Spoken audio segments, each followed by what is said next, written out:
제2부 부모님과 나 1. 고향 집에 돌아와 보니 아버지의 병세는 의외로 지난번에 왔을 때와 별다른 차이가 없었다. 아, 어서 오너라. 그래, 어쨌든 졸업했다니 정말 장하구나. 얼른 세수하고 올 테니 잠깐 기다리렴. 아버지는 뜰에서 무언가를 하고 있는 중이었다. 햇빛을 가리기 위해 낡은 밀짚 모자 뒤에 동여맨 꾀재지한 손수건을 나부끼며 우물이 있는 뒷곁으로 나갔다. 학교를 졸업하는 것은 당연하다고 생각하고 있던 나는 기대 이상으로 기뻐해주는 아버지의 말에 몸둘 바를 몰랐다. 졸업하다니 정말 장하구나. 아버지는 몇 번이나 그 말을 되풀이했다. 나는 속으로 기뻐하는 아버지의 표정과 졸업식 날 저녁에 식탁에서 축하하네 라고 말하던 선생님의 표정을 비교해 보았다. 대단치 않은 일에 크게 기뻐하는 아버지보다도 겉으로는 축하해 주면서 속으로는 하찮게 여기던 선생님 쪽이 오히려 더 고상해 보였다. 그러고 보니 아버지의 무지에서 나오는 촌스러움이 마음에 거슬렸다. 대학을 졸업한 게 뭐 그리 대단하다고요. 해마다 수백 명씩 졸업하는 걸요. 잠자코 듣기만 하던 내가 결국 한마디 던졌다. 그러자 아버지의 안색이 바뀌었다. 단지 졸업한 것만 갖고 대단하다는 건 아니야. 물론 졸업한 것도 대단한 일이긴 하지만 내 말에는 좀 더 깊은 의미가 있어. 너가 그걸 이해해주면 좋겠구나. 나는 아버지의 다음 말을 듣고 싶었다. 얘기하고 싶지 않은 듯 머뭇거리던 아버지가 조심스럽게 말을 꺼냈다. 말하자면 그건 나 자신이 대단하다는 말이기도 하지. 너도 알다시피 나는 병에 걸렸지 않니? 작년 겨울에 너가 내려왔을 때 나는 기껏해야 서너 달 정도일 거라고 생각했다. 그런데 운이 좋은 거지. 지금까지 이렇게 버티고 있구나. 그동안은데 불편함도 없이 이렇게 지내고 있단다. 이럴 때 너가 대학을 졸업한 거야. 그러니 기쁘지 않겠니? 애지중지 키운 아들이 나 죽은 뒤에 졸업하는 것보다는 아직 멀쩡할 때 졸업하는 게 부모 입장에서는 더 기쁘지 않겠니? 큰 뜻을 품고 있는 너 입장에서야 고작 대학을 졸업한 걸로 장하다 하는 게 듣기 거북할 수도 있겠지. 하지만 내 입장에서 생각해보면 또 그게 아니잖니. 그러니까 졸업은 너보다 나한테 더 대단한 일이야. 무슨 말인지 알겠니? 나는 아무 말도 하지 못했다. 너무 죄송해서 고개만 숙이고 있었다. 아버지는 이미 자신의 죽음을 각오하고 있었던 모양이다. 그리고 그 시기도 내가 졸업하기 전으로 예상했던 것 같다. 그런데도 나는 내 졸업이 아버지에게 어떤 의미가 있는지 생각지도 못했으니 정말 한심할 따름이었다. 나는 가방 속에서 졸업장을 꺼내 조심스럽게 부모님 앞에 내놓았다. 졸업장은 무언가에 짓눌려 원래의 모습을 잃었다. 아버지는 구겨진 졸업장을 정성스레 폈다. 이런 건 둘둘 말아서 들고 와야지. 안에 심이라도 넣었으면 괜찮았을 텐데 하고 어머니도 옆에서 한마디 했다. 아버지는 졸업장을 잠시 들여다본 뒤 도코노마는 방의 바닥을 한 단계 높게 만들어 족자나 꽃을 장식한 곳입니다. 도코노마로 다가가 눈에 잘 띄도록 정면으로 세워놓았다. 다른 때 같았으면 금방 먹으라고 했겠지만 그때는 나도 평소와 달랐다. 부모님의 뜻을 거역하고 싶지는 않았다. 나는 아버지를 말없이 지켜보기만 했다. 그런데 도리노코가미는 달걀 껍질색의 고급 종이를 말합니다. 도리노코가미로 만든 졸업장은 한 번 구겨지고 나니 아버지의 의도와는 달리 좀처럼 세워지지 않았다. 금세 원래 구겨진 상태로 돌아가 힘없이 쓰러졌다. 2. 나는 어머니를 따로 불러내 아버지의 병세에 대해 물었다. 아버지는 건강한 사람처럼 뜰에서 뭔가 하시던데 그래도 괜찮은 거예요? 이제 아무렇지도 않은 모양이야. 많이 좋아진 것 같아. 어머니는 의외로 태연했다. 도해지에서 멀리 떨어진 숲과 밭에 둘러싸여 사는 여자들이 그렇듯이 어머니는 이런 일에 대해서 아는 게 전혀 없었다. 그래도 지난번 아버지가 쓰러지셨을 때는 크게 놀라며 걱정하지 않으셨던가. 나는 왠지 묘한 기분이 들었다. 하지만 그때 의사는 도저히 가망이 없다고 했잖아요. 그러니까 인간의 몸만큼 불가사의한 것도 없다는 거야. 의사가 그 정도로 심각하게 말했는데도 지금까지 정정하게 지내고 있으니 말이다. 나도 처음에는 걱정이 돼서 가능한 한 움직이지 않는 편이 낫겠다고 생각했는데 너희 아버지가 가만히 누워 계실 뿐이냐? 조심하라고 해도 워낙 고집이 세신 분이라서 당신이 괜찮다고 생각하시면 내 말은 좀처럼 들으려고 하지도 않는다니까? 나는 지난번 고향에 내려왔을 때 억지로 이부자리를 걷게 하고 수염도 깎던 아버지의 모습이 떠올랐다. 이제 괜찮아. 너희 어머니가 괜히 법석을 뜨는 게 문제지. 라고 했던 아버지의 말을 생각해 보면 꼭 어머니만 탓할 수도 없었다. 하지만 곁에서도 조금은 신경을 써야죠. 라고 말하려던 나는 조심스러운 마음에 아무 말도 하지 못했다. 단지 아버지 병에 대해 내가 알고 있는 것들을 가르치듯 알려주었다. 하지만 그 대부분은 선생님과 사모님에게 얻은 지식에 불과했다. 어머니는 그다지 관심을 보이지 않는 것 같았다. 그저 어머 똑같은 병을 앓으셨구나? 안 됐네. 그분들은 몇 살 때 돌아가셨다니? 라는 식으로 물어볼 뿐이었다. 나는 하는 수 없이 그 점에서 어머니와의 대화를 끝내고 직접 아버지에게 이야기했다. 아버지는 어머니보다는 진지하게 내 말을 들어주었다. 그래, 맞는 말이야. 하지만 내 몸은 내가 잘 안다. 내 몸에 도움이 되는 게 뭔지는 다년간의 경험상 내가 가장 잘 알고 있을 거야. 하고 아버지는 말했다. 그 말을 들은 어머니는 그것 보렴 하고 쓴웃음을 지었다. 말씀은 그렇게 하시지만 아버지는 이미 각오하고 계셨어요. 이번에 제가 졸업한 걸 무척 기뻐하신 것도 다 그 때문이에요.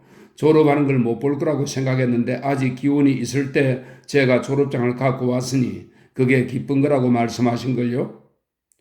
겉으로만 그렇게 말씀하시지 속으로는 아직 괜찮다고 생각하실 거야. 그런가요? 아직 10년, 20년은 더 살 수 있다고 생각하신다니까. 물론 가끔 나한테 불안한 듯이 말씀하실 때도 있지만 나도 이대로는 오래가지 못할 것 같다. 내가 죽으면 당신은 어떻게 하겠느냐? 혼자 이 집에서 살 작정이냐? 하고 말이야. 나는 아버지가 갑자기 돌아가시면 어머니 혼자 남게 될 넓고 넓은 시골집을 상상해 보았다. 아버지가 없어도 이 집이 과연 이대로 유지될 수 있을까? 형은 어떻게 할까? 어머니는 뭐라고 하실까? 이렇게 생각하는 나는 이곳을 떠나 도쿄에서 마음 편히 살 수 있을까?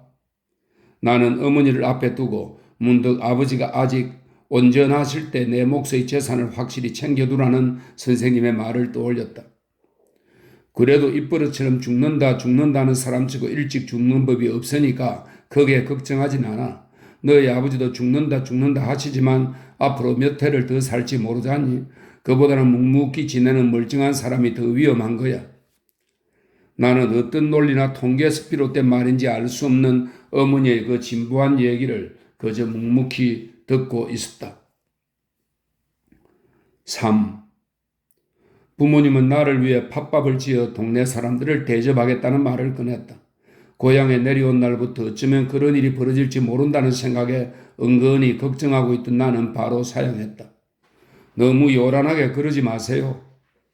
나는 시골 사람들이 싫었다. 먹고 마시기 위해 찾아오는 그들은 대개 무슨 건수가 생기기만 바라고 있는 사람들이었다. 나는 어렸을 때부터 술자리에서 그들의 시중을 드는 것을 고역으로 여겼다.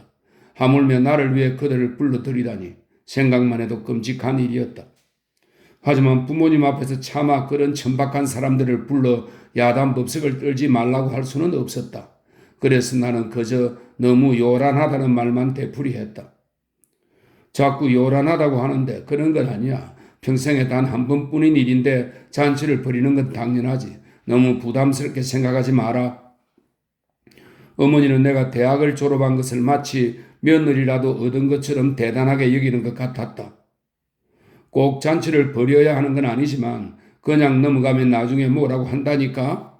하고 아버지가 말했다. 아버지는 사람들이 뒤에서 수군대는 것을 염려하고 있었다. 실제로 그들은 이런 경우 자기들의 기대에 어긋나면 금방 뭐라고 수군댈 사람들이었다. 도쿄하고 달리 시골에서 말들이 많지 않니? 아버지는 그렇게 말하기도 했다. 너희 아버지 체면도 있으니까? 하고 어머니가 한마디 거들었다. 나는 더 이상 고집을 부릴 수 없었다. 아무래도 지금은 두 분의 뜻을 따르는 게 좋을 듯 싶었다. 단지 저를 위한 거라면 그냥 넘어가도 된다고 말씀드린 겁니다. 사람들이 뒤에서 뭐라고 할까봐 그런 거라면 그건 또 별개의 문제죠. 두 분께 폐가 되는 일을 제가 어떻게 고집할 수 있겠어요? 그렇게 받아들이면 곤란하지. 아버지는 언짢은 표정을 지었다. 아버지는 꼭 너를 위해 그러는 게 아니라는 뜻으로 말씀하신 건 아니지만 너도 세상 사람들과 어울리려면 어떻게 처신해야 하는지 알고 있잖니? 어머니는 분위기가 어색해지자 종잡을 수 없는 말들을 늘어놓았다. 그 말수만으로 따지면 아버지와 내가 한 말을 다 합쳐도 모자랄 정도였다. 많이 배운 사람들은 너무 따지기를 좋아해서 탈이야. 아버지가 한 말은 이것뿐이었다. 하지만 나는 그 간단한 말 한마디에서 아버지가 평소에 내게 갖고 있는 불만의 실체를 보았다. 그때는 내 말투에 문제가 있다는 것을 깨닫지 못하고 단순히 아버지가 억지를 부리는 것이라고만 생각했다. 그날 밤 아버지는 다시 태도를 바꾸어 손님을 초대한다면 언제가 좋겠느냐고 내 형편을 물어보았다. 별다른 일도 없이 고향집에서 빈둥거리며 지내는 나에게 그렇게 물은 것은 아버지가 먼저 숙이고 들어온 것이나 마찬가지였다. 아버지의 그 자상함에 저절로 고개가 숙여졌다. 나는 아버지와 의논해 잔치 날짜를 정했다. 그런데 그날이 되기 전에 큰 사건이 일어났다. 메이지 천황의 병환 소식이 전해졌다. 신문을 통해 삽시간에 전국으로 퍼져나간 그 소식은 시골의 한 집안에서 약간의 우여곡절을 거쳐 가까스로 결정한 나의 졸업 축하잔치를 단번에 날려버렸다. 아무래도 잔치는 안 하는 게 좋겠다. 안경을 쓰고 신문을 보던 아버지가 그렇게 말했다. 아버지는 그 소식을 접하고 당신의 병에 대해서도 생각하는 듯 했다. 나는 불과 얼마 전에 연회처럼 졸업식에 참석하셨던 천황의 모습을 떠올려 보았다. 4. 식구 수에 비해 너무 넓고 낡은 고향집의 고요함 속에서 나는 고리짝에 든 책을 꺼내 읽기 시작했다. 하지만 좀처럼 책에 집중할 수가 없었다. 번잡한 도쿄의 하숙집 2층에서 저 멀리 지나가는 전철 소리를 들으며 책장을 한 장씩 넘기는 게 마음도 긴장되어 공부가 잘 됐다. 나는 글핏하면 책상에 엎드려 낮잠을 잤다. 때로는 아예 베개를 꺼내 제대로 자리 잡고 낮잠을 즐기기도 했다. 잠에서 깨어나자 매미 소리가 들렸다. 꿈속에서부터 계속 이어진 듯한 그 소리는 한순간 갑자기 요란스럽게 고막을 휘저었다. 가만히 그 소리를 듣자면 이따금 슬픈 생각이 들기도 했다. 나는 펜을 들고 친구들에게 짧은 엽서나 긴 편지를 썼다. 친구 중 몇 명은 도쿄에 남아있었다. 또 몇몇은 먼 고향으로 내려갔다. 답장을 보내오는 친구도 있고 아무런 소식도 없는 친구도 있었다. 물론 나는 선생님도 잊지 않았다. 고향에 돌아온 뒤의 나라는 시의 제목으로 원고지 3장 분량의 글을 써서 보내기로 했다. 편지를 봉투에 넣고 나니 문득 선생님이 아직 도쿄에 계실까 하는 생각이 들었다. 선생님 내외가 함께 집을 비울 때는 쉰쯤 되는 기리사케, 이 기리사케는 어깨 정도로 자른 머리로 에도시대 이래 미망인들의 머리 형태입니다. 선생님 내외가 함께 집을 비울 때는 쉰쯤 되는 기리사케 머리를 한 아주머니가 와서 집을 봐주곤 했다. 언젠가 내가 선생님께서 저 사람은 누구냐고 물었을 때 선생님은 누구일 것 같으냐고 반문했다. 나는 그 사람이 선생님의 친척일 거라고 잘못 생각했다. 선생님은 내겐 친척이 없네 라고 대답했다. 선생님은 고향에 있는 친척들과 일체 소식을 끊고 지냈다. 내가 궁금하게 생각했던 그 아주머니는 선생님과 무관한 사모님의 친척이었다. 선생님에게 편지를 붙일 때 문득 폭이 좁은 오비를 뒤로 편하게 묶은 그 아주머니의 모습이 떠올랐다. 만일 선생님 내외가 어디론가 피서를 떠난 뒤에 이 편지가 도착한다면 그 아주머니는 이것을 곧바로 피서지로 보내줄 만큼 재치있고 친절한 사람일까 하고 생각했다. 물론 그 편지에는 별다른 중요한 내용이 없다는 것도 나는 잘 알고 있었다. 나는 그저 외로웠던 것이다. 그래서 선생님으로부터 답장이 오기를 기다렸다. 하지만 끝내 답장은 오지 않았다. 아버지는 지난 겨울에 내려왔을 때만큼 장기를 두고 싶어 하지는 않았다. 장기판은 먼지를 뒤집어 쓴 채 도코노마 구석에 처박혀 있었다. 특히 천황이 위독하다는 소식을 접한 뒤로 아버지는 자주 깊은 생각에 잠기곤 했다. 매일 신문이 오기를 기다렸다가 제일 먼저 읽었다. 그리고 읽은 신문을 일부러 내게 갖고 와서 보여주었다. 이거 봐라. 오늘도 천자님에 대해 자세히 나와 있구나. 아버지는 천황을 항상 천자님이라고 불렀다. 황송한 얘기지만 천자님의 병환도 내 병하고 비슷한 모양이야? 그렇게 말하는 아버지의 얼굴에는 깊은 수심이 드리워져 있었다. 그 말을 듣자 아버지가 언제 쓰러질지 모른다는 불안감이 다시금 고개를 들었다. 하지만 괜찮으실 거야. 나 같은 보잘것없는 사람도 아직 이렇게 멀쩡하니까. 아버지는 스스로 멀쩡하다고 말했지만 나름대로 당신에게 닥칠 위험을 예감하고 있는 것 같았다. 아버지는 내심 병을 두려워하고 계세요. 어머니 말처럼 10년이나 20년쯤 더 살 거라고 생각하진 않으시는 것 같아요. 어머니는 내 말을 듣고 당혹스러운 표정을 지었다. 아버지께 장기라도 두자고 얘기해 보렴. 나는 도코노마에 있는 장기판을 바닥에 내려놓고 먼지를 닦아냈다. 5. 아버지의 기력은 점점 쇠약해졌다. 나를 놀라게 했던 손수건 달린 낡은 밀짚 모자는 자연스레 방치되었다. 나는 검게 그을린 선반 위에 놓인 그 모자를 바라볼 때마다 아버지가 가엾다는 생각이 들었다. 아버지가 함부로 몸을 움직이실 때는 좀 더 조심해 주셨으면 하고 걱정했다. 아버지가 계속 들어앉게 되자 이전처럼 몸을 움직이는 편이 나았다는 생각이 들었다. 나는 아버지의 건강에 대해 어머니와 자주 이야기했다. 기분이 우울해져서 그런 거야 하고 아버지가 말했다. 어머니는 천황의 병과 아버지의 병을 결부시켜 생각하고 있었다. 나는 꼭 그런 것만은 아니라고 생각했다. 기분이 아니라 정말로 몸이 안 좋은 게 아닐까요? 아무래도 기분보다는 몸 상태가 나빠지신 것 같아요. 나는 그렇게 말하면서 내심 멀리서 용한 의사라도 불러 한 번 더 진찰을 받아볼까 하고 생각했다. 너가 올여름은 재미없게 보내겠구나. 힘들여 졸업했는데 축하잔치도 못 해주고 아버지의 몸 상태도 저렇고 게다가 천자님까지 병환 중이시니 차라리 너가 내려왔을 때 바로 손님들을 불렀으면 좋았을 텐데. 내가 내려온 것은 7월 5일인가 6일이고 부모님이 나의 졸업 축하를 위해 손님을 부르자는 말을 꺼낸 것은 그로부터 일주일 뒤였다. 그리고 마침내 정해진 잔치 날짜가 그로부터 다시 일주일 뒤였다. 시간에 구애받지 않는 느긋한 시골로 돌아온 나는 그 덕분에 내키지 않은 사교상의 고역에서 벗어난 셈이었지만 어머니는 그런 내 속내를 전혀 알아채지 못한 것 같았다. 천황의 성하 소식이 보도되자 아버지는 신문을 손에 쥐고 천자님도 결국 돌아가셨구나. 이제 나도 하고 더는 말을 잇지 못했다. 나는 시내에 나가 얇은 검은색 천을 샀다. 그 천으로 깃봉을 감싸고 깃대 끝에 새치 넓이의 검은 리본을 달아 대문 옆에 비스듬히 꽂았다. 깃발과 검은 리본이 바람없는 허공에서 힘없이 쭉 늘어졌다. 우리 집 낡은 대문의 지붕은 지프로 덮여 있었다.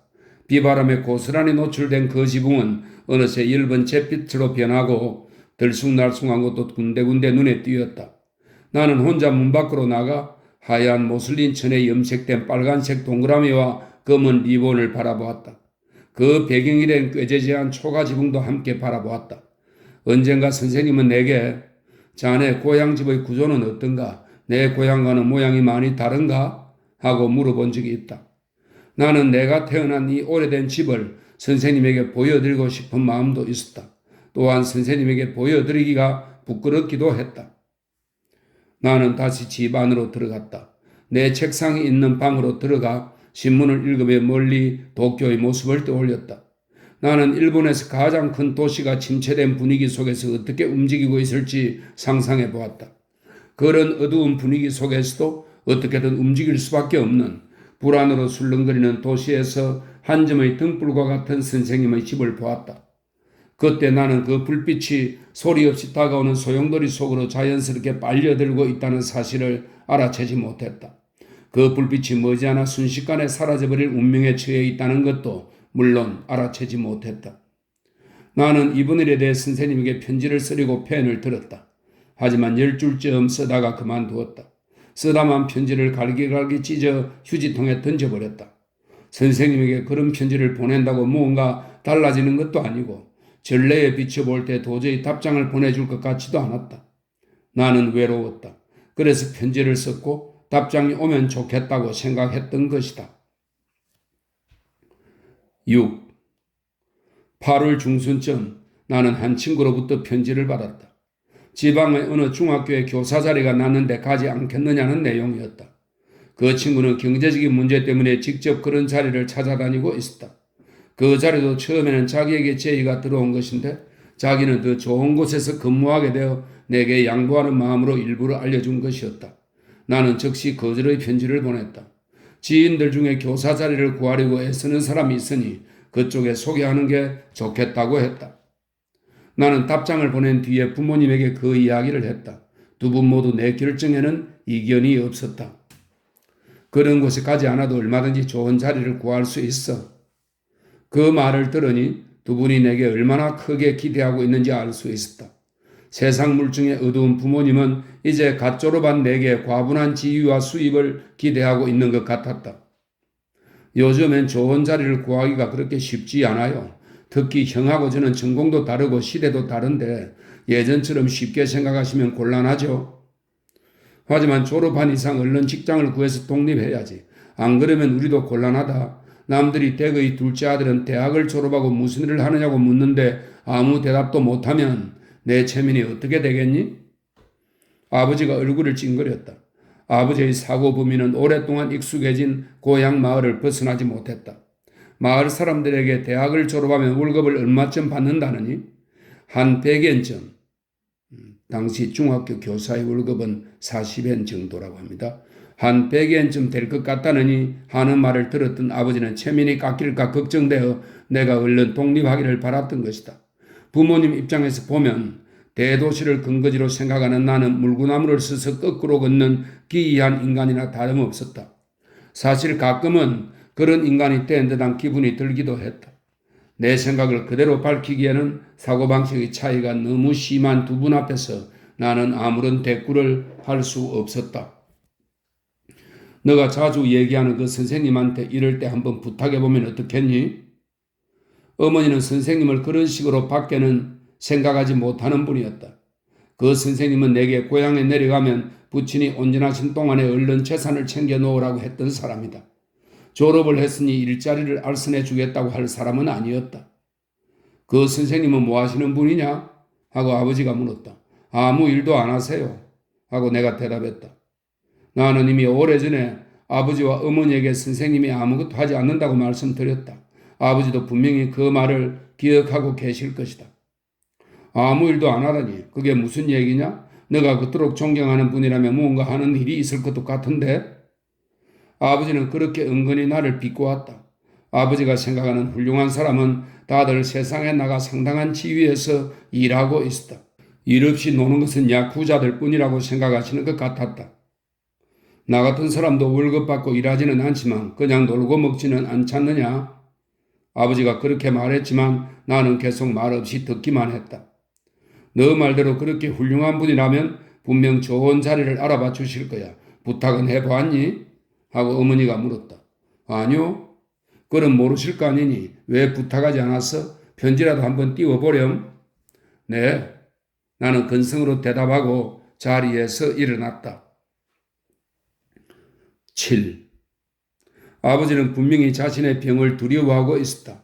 하지만 의사가 찾아올 때마다 꼬치꼬치 캐물어 상대를 곤란하게 하는 성격도 아니었다. 의사 역시 환자에게 말하기를 꺼려했다.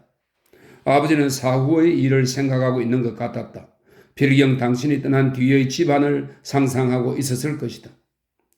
자식들을 공부시키는 게 꼭 좋은 것만은 아니네. 기껏 가르치고 나니까 집에 내려오지도 않잖아. 자식하고 떨어지려고 공부시킨 것도 아닌데 말이야. 부모님이 공부시킨 형은 지금 먼 지방에서 살고 있다. 대학을 졸업한 나 역시 도쿄에서 살기로 마음을 굳혔다.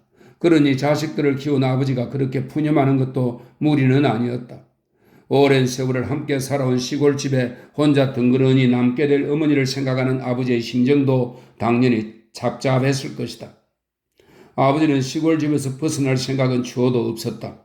그 집에서 살고 있는 어머니도 살아 생전에는 절대 떠날 수 없다고 믿고 있었다. 아버지는 당신이 돌아가신 뒤에 텅 빈 집에 외로이 남게 될 어머니를 못내 불안하게 생각했다. 그러면서도 내게 도쿄에서 번듯한 직장을 얻으라고 강요하는 것은 모순된 얘기가 아닌가.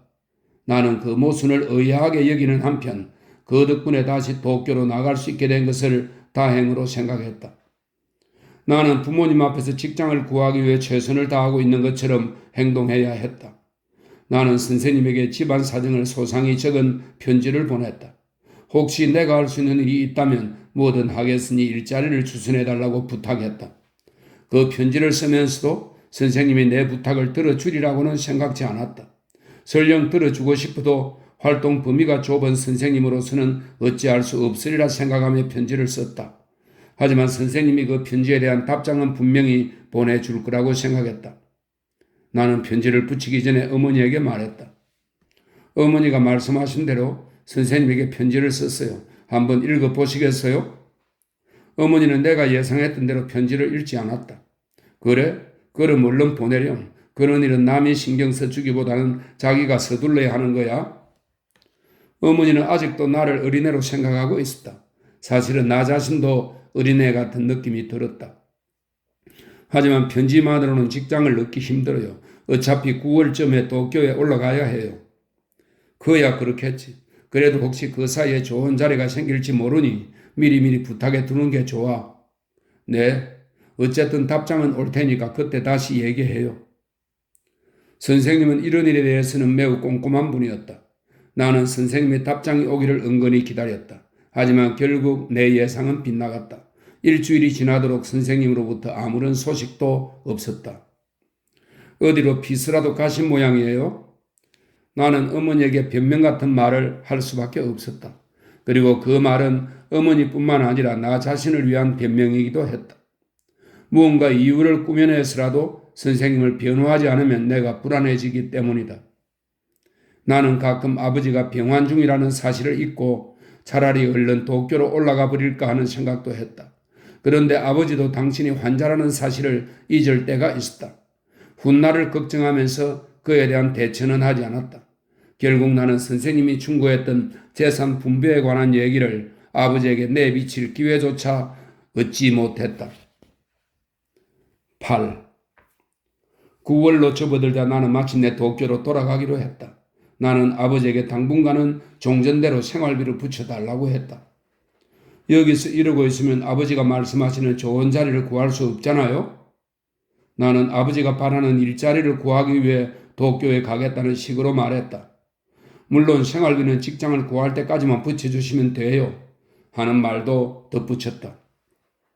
그러면서 속으로는 내게 그런 좋은 일자리가 생길 리 없다고 생각했다. 하지만 세상 물증에 어두운 아버지는 여전히 그 반대 상황을 믿고 있었다.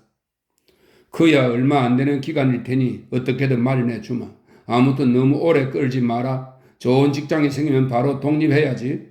원래 학교를 졸업하면 그 다음부터는 스스로 알아서 해야 하는 거야. 요즘 젊은 사람들은 돈을 쓸 줄만 알지 벌 생각은 전혀 안 하는 것 같아. 아버지는 그 외에도 이런저런 잔소리를 늘어놓았다. 그 잔소리 중에는 옛날에는 자식이 부모를 모셨는데 요즘에는 부모가 자식을 모시고 있어 하는 말도 있었다. 나는 그런 말들을 그저 묵묵히 듣기만 했다. 잔소리가 얼추 끝나갈 즈음 나는 설매치 자리에서 일어나려고 했다. 아버지는 언제 올라갈 거냐고 물었다.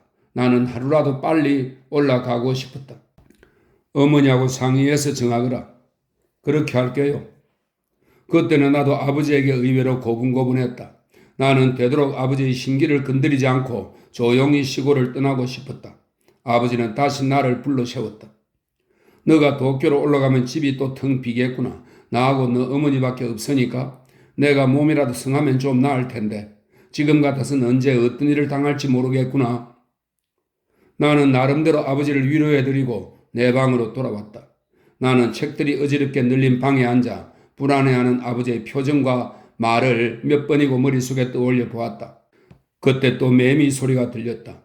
그 소리는 지난번에 들었던 것과는 다른 애매미가 우는 소리였다.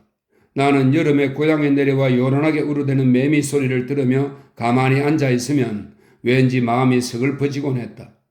나의 서글픔은 언제나 그 벌레의 요란한 울음소리를 통해 가슴속 깊숙이 젖어 들은 듯 했다. 그럴 때면 가만히 앉아서 나 자신을 돌아보곤 했다. 내 슬픔은 이번 여름에 귀성한 뒤로 점차 그 느낌이 바뀌었다. 유지매미 소리가 애매미 소리로 바뀌듯 내 주변 사람들의 운명이 커다란 윤회 속에서 서서히 움직이고 있는 것 같았다. 나는 쓸쓸해 보이는 아버지의 표정과 말을 되새기는 한편 편지를 보냈는데도 답장을 주지 않는 선생님을 떠올렸다. 선생님과 아버지는 내게 정반대의 인상을 심어주고 있어 비교할 때든 연상할 때든 머릿속에 함께 떠올리기 쉬웠다. 나는 아버지에 대해 거의 모든 것을 알고 있었다. 만약 내가 아버지 곁을 떠난다면 부자간의 정에 따른 아쉬움만 남을 뿐이다. 하지만 선생님에 대해서는 여전히 모르는 게 많았다.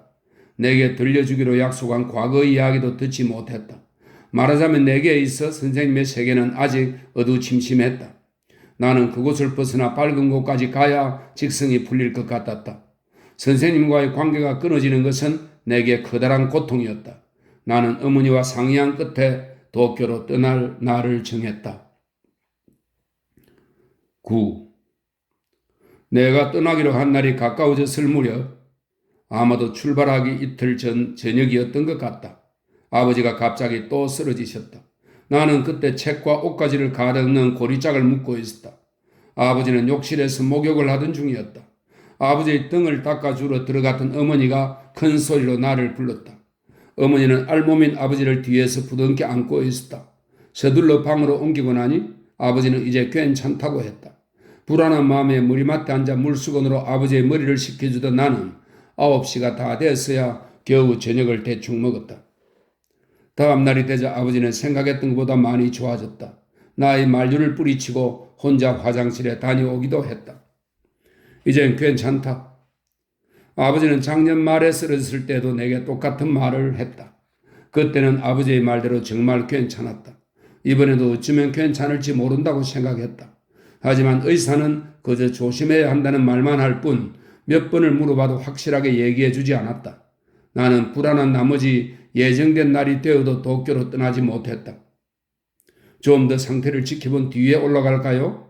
하고 어머니에게 물었다. 그렇게 해주겠니? 하고 어머니가 부탁조로 말했다. 어머니는 아버지가 앞뜰이나 뒷마당을 돌아다닐 때는 태평하게 지켜보기만 하더니 막상 이런 일이 생기자 지나칠 정도로 걱정하며 애를 태웠다. 오늘 도쿄로 올라간다고 하지 않았니? 하고 아버지가 물었다. 네, 좀 더 이따 가기로 했어요. 하고 내가 대답했다. 나 때문이냐? 하고 아버지가 되물었다. 나는 잠깐 머뭇거렸다. 그렇다고 대답하면 아버지는 당신의 상태가 심각하다고 생각할 것이다. 나는 아버지를 마음 편하게 해드리고 싶었다. 하지만 아버지는 내 마음을 훤히 들여다보고 있는 것 같았다. 미안하구나 라고 말하고는 앞뜰 쪽으로 시선을 돌렸다. 나는 내 방으로 들어가 방바닥에 내버려진 고리짝을 바라보았다. 고리짝은 언제라도 들고 나갈 수 있을 만큼 단단히 묶여 있었다. 나는 멍하니 그 앞에 서서 다시 끈을 풀까 하고 생각했다.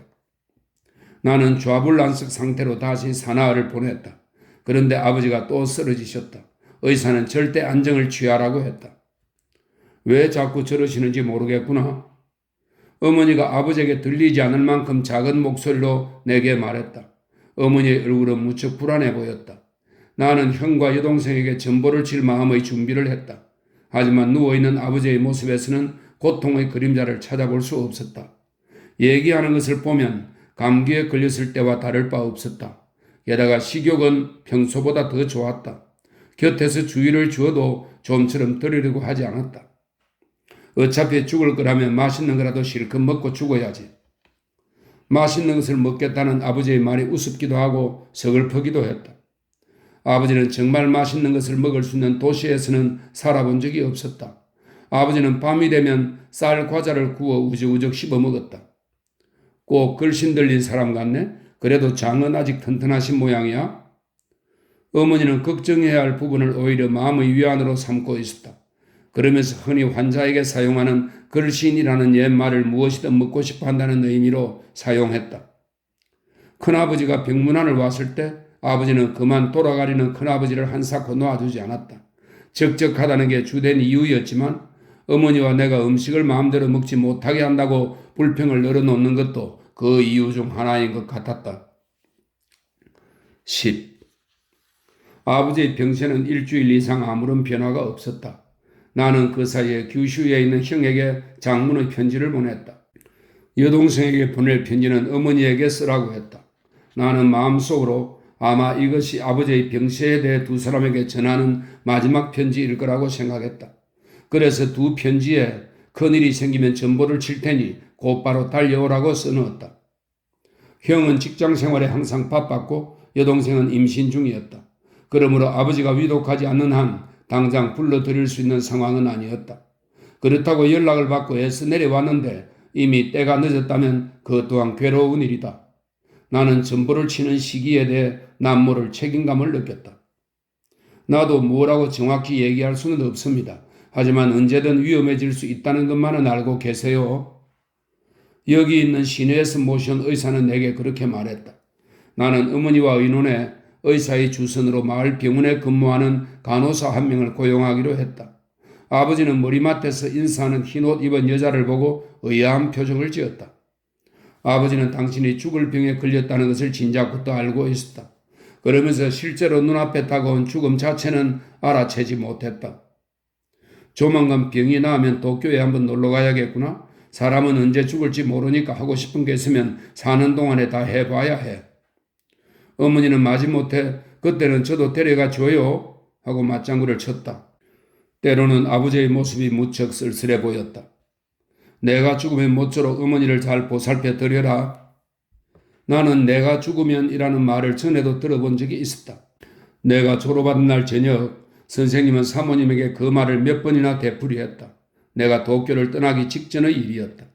나는 웃음 띤 선생님의 얼굴과 불길하다며 귀를 막던 사모님의 모습이 떠올랐다. 그때의 내가 죽으면이라는 말은 단지 가정일 뿐이었다. 그리고 지금 아버지에게 들은 말은 언제 일어날지 모르는 사실이었다. 나는 선생님을 대하던 사모님처럼 아버지를 대할 수는 없었다. 하지만 무슨 말이든 해서 아버지를 위로해 드려야 했다.